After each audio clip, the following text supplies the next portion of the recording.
সুপ্রিয় দর্শক, আসসালামু আলাইকুম। আজকে আপনাদের জন্য নিয়ে আসলাম মাত্র 10 মিনিটে তৈরি হয়ে যায় মেরা পিঠা রেসিপি।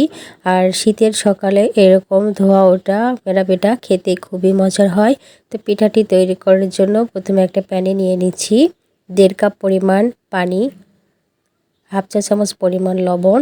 তো পানিটা ফুটে উঠলে এখানে আমি দিয়ে দিচ্ছি 2 কাপ পরিমাণ চালের গুঁড়া। তো এখানে আমি ভেজা চালের গুঁড়া ব্যবহার করেছি। আপনারা যদি শুকনা চাউলের গুঁড়া ব্যবহার করেন তাহলে এখানে পানির পরিমাণটা একটু বেশি লাগবে, 1.5 কাপের পরিবর্তে 2 কাপ পরিমাণ লাগবে। তো চালের গুঁড়াটা দিয়ে আমি অনবরত নেড়ে চেড়ে মিশিয়ে নিচ্ছি।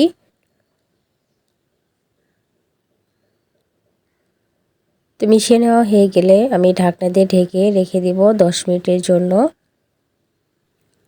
আর পিঠা তৈরি করার জন্য আমি ভেতরের পুরটা রেডি করে নিচ্ছি। এখানে একটা প্যানে হাফ কাপ পরিমাণ নারকেল কোড়া আর দিয়ে দিচ্ছি হাফ কাপ পরিমাণ খেজুরের গুড়, 2টি দারচিনি আর 2টি সাদা এলাচ। তো সামান্য পরিমাণ আমি দুধ দিয়ে দিচ্ছি, দিয়ে অনবরত নেড়ে ছেড়ে গুড়টা গলে আসা পর্যন্ত রান্না করব। কিছুক্ষণ পরে দেখবেন গুড় থেকে কিন্তু পানিটা ছেড়ে দিয়েছে। তো এখন আমি পানিটা শুকিয়ে আসা পর্যন্ত এই নারকেলগুলোকে জাল করে নেব। তো পানিটা কিন্তু একদম শুকিয়ে গেছে। তো এখন আমি চুলা থেকে নামিয়ে ঠান্ডা করে নেব।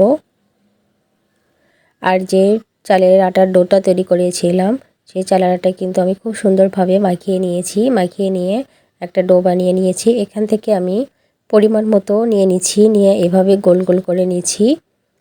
তো গোল গোল করে নিয়ে মাঝখানে একটু গর্ত করে নিচ্ছি। তো মাঝখানেটায় আমি নারকেলের যে পুরটা রেডি করেছিলাম সেই পুরটা দিয়ে দিলাম, দিয়ে এখন আমি মুখটাকে আটকে নিচ্ছি। তো আটকে নিয়ে দুই পাশে আমি একটু চেপে চেপে নিচ্ছি, এতে করে খুব সুন্দর ডিজাইন হয়ে যাবে। তো একটা পিঠা আমার তৈরি হয়েছে। তো আমি আরেকটা আপনাদেরকে দেখিয়ে দিচ্ছি।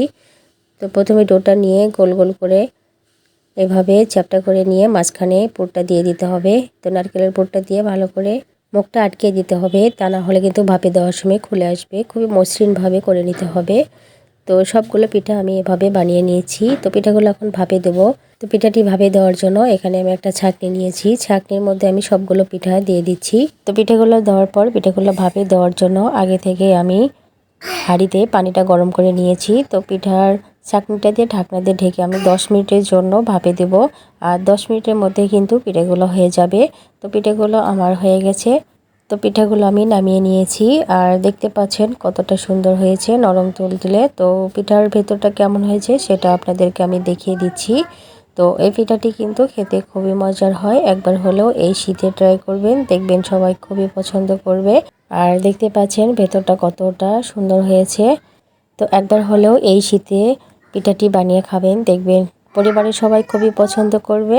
তো ভিডিওটি ভালো লাগলে লাইক, কমেন্ট, শেয়ার করবেন। আজকের মতো বিদায় নিচ্ছি। আল্লাহ হাফেজ।